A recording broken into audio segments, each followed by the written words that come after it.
होता है ना कभी कभी हमारी ज़िंदगियों में कि हम कुछ रिकॉर्ड करते हैं और चाहते हैं कि इसे जल्दी पोस्ट कर दें, लेकिन हम उसे पोस्ट ही नहीं कर पाते। मेरे साथ भी ऐसा हुआ इस वीडियो में। ये वीडियो आज से तकरीबन 1.5 से 2 साल पुरानी है। इस वीडियो में रूडा ने हमें इनवाइट किया था, कोई ब्रीफिंग थी इनकी, एक रावी के ऊपर एक जगह थी। अब तो मुझे जगह का नाम भी भूल गया। आप इससे अंदाज़ा लगा ही सकते हैं कि ये वीडियो कितनी पुरानी हो गई है। और हम जा रहे हैं एक जगह का विजिट करने जो हमें रूडा करवाने जा रहा है, तो मेरे साथ हैं।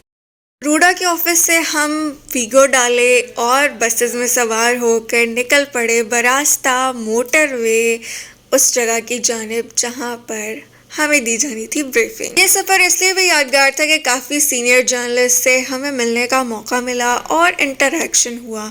रास्ते में खूबसूरत जगहों को देखने का भी मौका मिला और लगा कि लाहौर वाकई बहुत फैल चुका है। टोल प्लाजा को क्रॉस करके हम एक ऐसी जगह पे पहुंच गए जो मुरीदके से आगे थी, if I am not wrong.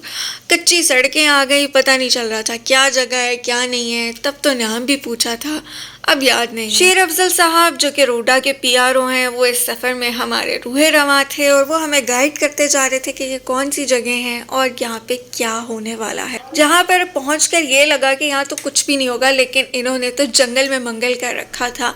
अंदर जाते ही जो मीटिंग रूम था वो इतना लेविश लग रहा था, ये लग ही नहीं रहा था कि ये हम किसी लाहौर से बाहर की जगह में बैठे हुए हैं।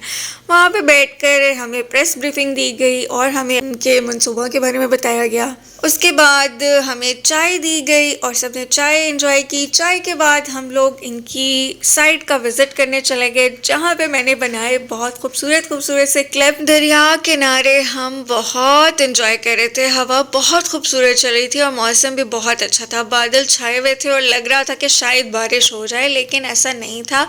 वो तमाम टाइम बहुत अच्छा रहा, लेकिन बारिश नहीं हुई और हमने बहुत एंजॉय किया।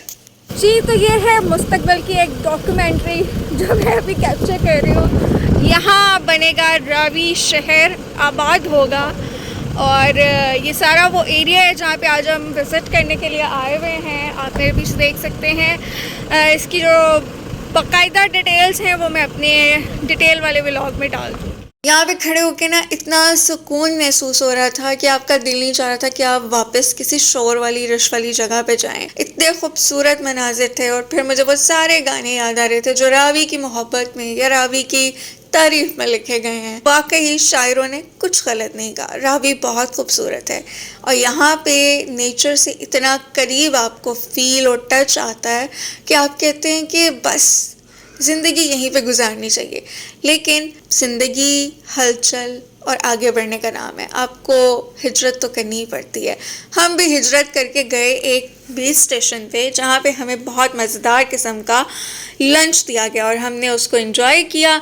लंच करने के बाद हम दोबारा से रखते सफ़र बांध के लाहौर की तरफ रवाना हो गए। ऐसा ही एक व्लॉग आज आपने देखा है जिसमें तमाम डिटेल्स व्लॉग बनाने वाला खुद ही भूल चुका है। कैसा लगा मुझे ज़रूर बताइएगा।